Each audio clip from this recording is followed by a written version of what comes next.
This session uses as a key concept the idea of covenant community.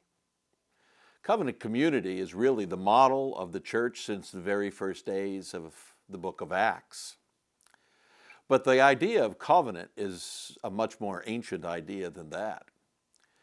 A covenant, for some people, is considered to be a kind of legal contract between two parties in which agreements are made to live into their relationship with one another in a particular way. In the Bible, oftentimes, covenants are offered by kings and leaders along with people, and the kings promise to do certain things, and the people promise to live according to certain regulations and rules and lifestyles. And they seal that together with a kind of symbol of some sort. But the amazing thing about the God that we follow as Christians today is that our God was the initiator of those covenants. In other words, it was God seeking out a relationship with His people in a particular way that would bring about the restoration of the relationship that God lost when humankind denied God in the garden.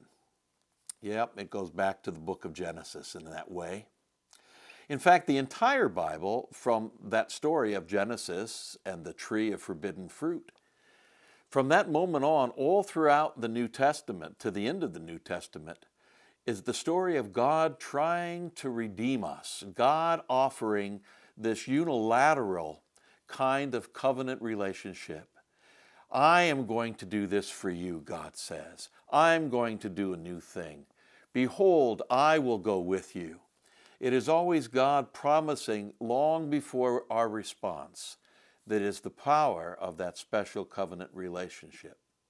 So as we rethink church and rethink conference, we need to think a lot about what it means to live today in that kind of a relationship where God has claimed us and called us and named us, and God has set us then out amongst the people of the world to help restore the relationship God intended between God's self and all people. How are we to do that faithfully in the world today? How does your church reflect covenant community? What would it look like if in our annual conference we were very careful to talk about the sacredness of our connection together as if it were indeed truly covenant community?